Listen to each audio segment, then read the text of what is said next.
We're joined now by Hall of Fame running back and soon-to-be Hall of Fame author, Eric Dickerson, who knows about where we are very well, started his career as a L.A. Ram, record-setting L.A. Ram. How you doing, man? I'm good, man. I'm very good. Yeah. Now, do you always walk around? I think, back in the day, you walk around with a football. Now you just walk around. I'm walking around with my book in my hand. They got me doing this. I mean, I wouldn't be walking around with a book in my hand. But yeah, I have a new book coming out called Watch My Smoke, and they're talking about that also. How does that feel holding that in your hand? Yeah.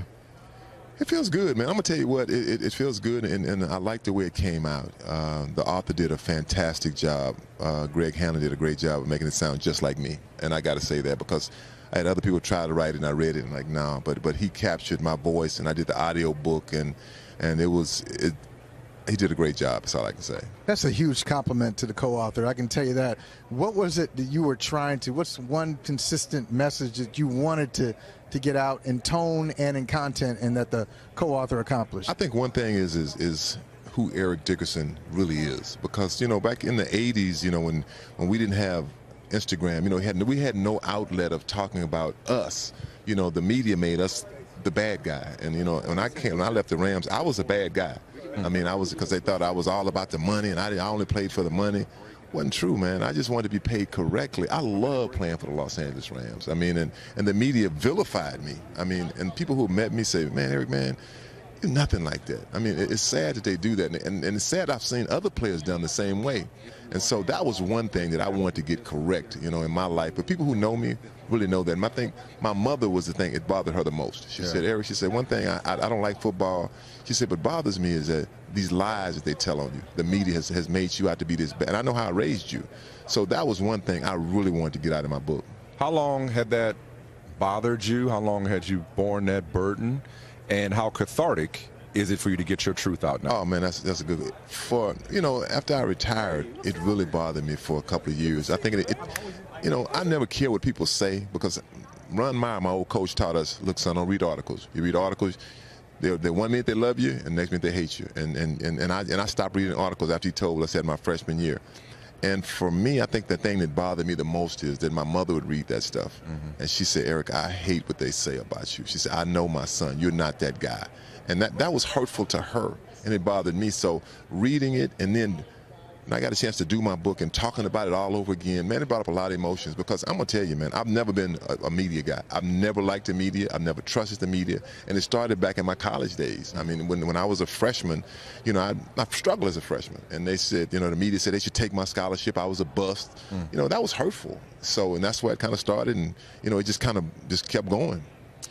How about now, when you look at it, you said, you've had an opportunity to tell your truth, and you knew that the real Eric Dickerson wasn't portrayed in the media. Is that kind of inform the way you look at things now when you hear big storylines in the NFL? Do you think, come on, that's not real? I've seen this before. That's so true, because I'm going to tell you, I've never been a person to judge a person. I always want to meet the person first. Just a few days ago, a guy was talking about a player, and he was talking about what somebody told him, man, so-and-so said, man, he's an ass. And I just listening to him. And I asked him, I said, man, have you ever met him? I never met him, but my buddies say. I say, so you going by what your buddies say? So you never met the guy. Well, no, I said, man, that was done to me. And he said, Eric, man, you know what? That is wrong. I said, that's wrong, man. You need to meet a person, because, look, everybody don't have good days. That's life. But when you meet a person, it's like, hey, man, that guy's nothing like that. So, like I say, it's just a good way to get stuff off your chest and get out there.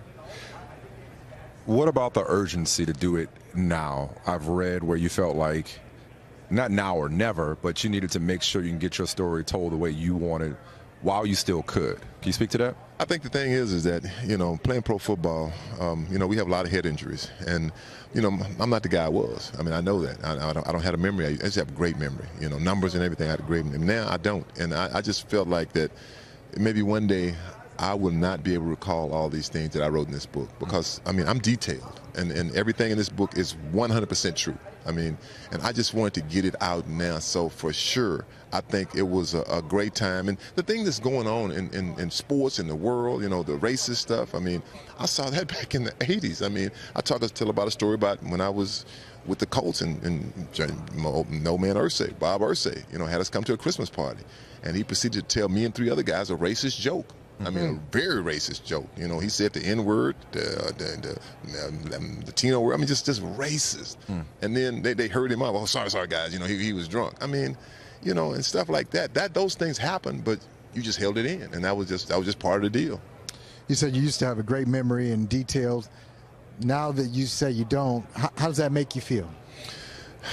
You know, it bothers me some. It does. You know, it does. And I'm just hoping that I don't become one of those people that I don't know who I am, or I you know, I'm just stuck in a body, you know, and I don't know anything. I don't want to live that life. You know, I tell my wife, I don't want to live like that. I wouldn't want, because I see people like that, and it's hurtful. So for me, I do what I can to keep myself going and viable, and I'm high energy all the time. I mean, and so I just want to do what I can do.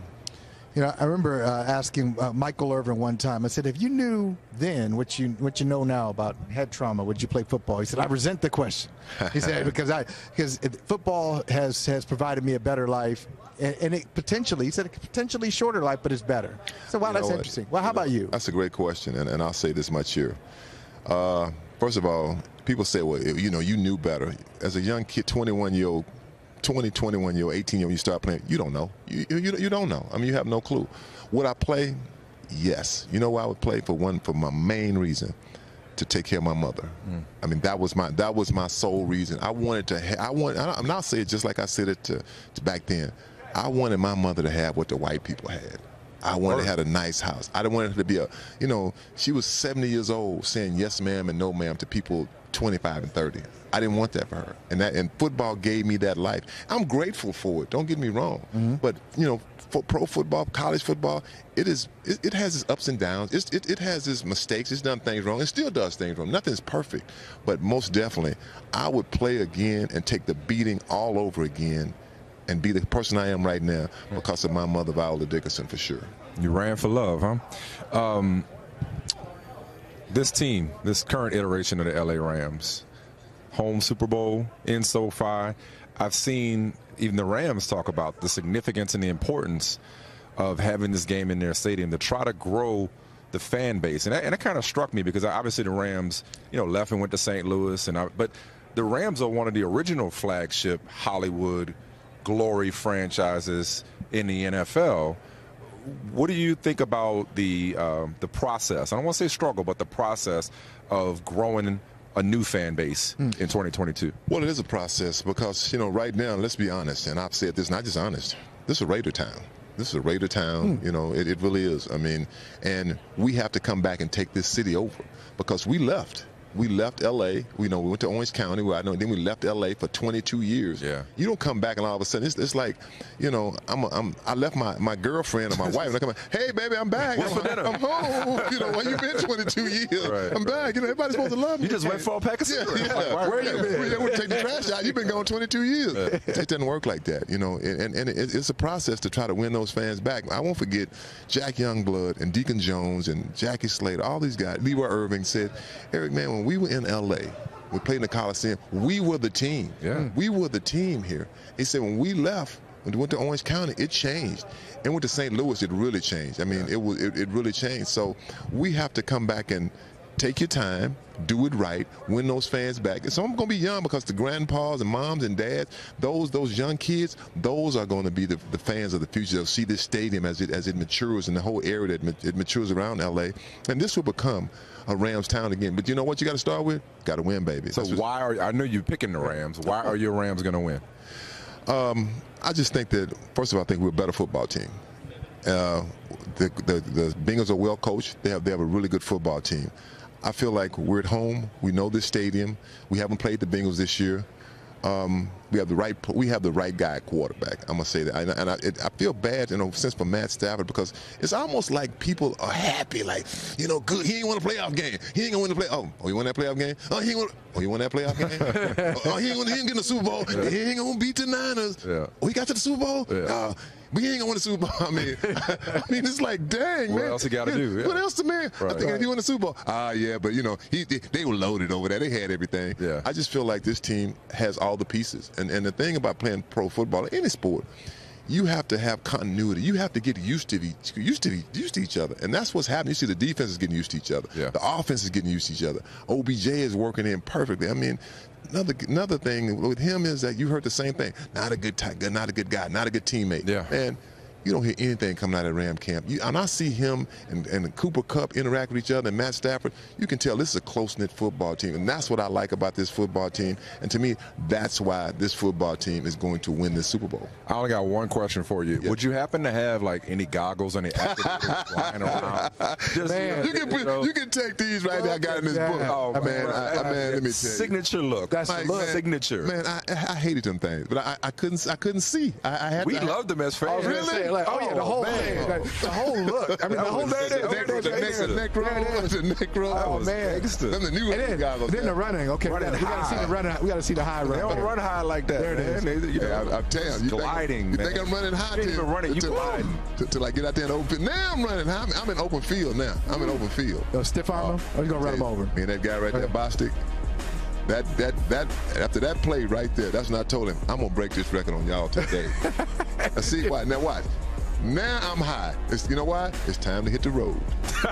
Time to hit the road. Boy, I can't believe I can run like that. What was your 40 time? That's for a big guy. Let me tell you that story right there. That guy right there chasing me. When we flying over to play the Jets, my boy Leroy Irvin said, "Man, Eric," he said, "Man, that's a guy on the Jets named Holmes. He runs a 4.340. If you break, he gonna catch you." I said, "Leroy, he ain't gonna catch me." I said, "I'm fast." And that was my first, big game. I was a rookie. So he said, "Man, Eric, you can't be that fast. You too big." I said, "Leroy, I am fast." I mean, we were arguing. And second play of the game, toss left. And who gets behind me? Holmes. As you saw, he did not catch. Turn on the Jets. There it is, right there. Is that him? Like that's it. That's him right there. Desperate. One more. Blowing the gasket. Bam. You ain't got no jumbotron, so you ain't even looking. You just know you're gone. You just know you're gone. You're taught. I was taught the goalpost is that way, not back that way. I ain't looking behind. I'm looking forward. Yeah. That's fantastic. Hey, thanks for watching Brother from Another on YouTube. Make sure you hit subscribe before you leave, and be sure to watch us 3 to 5 p.m. Eastern Time on Peacock. Appreciate you.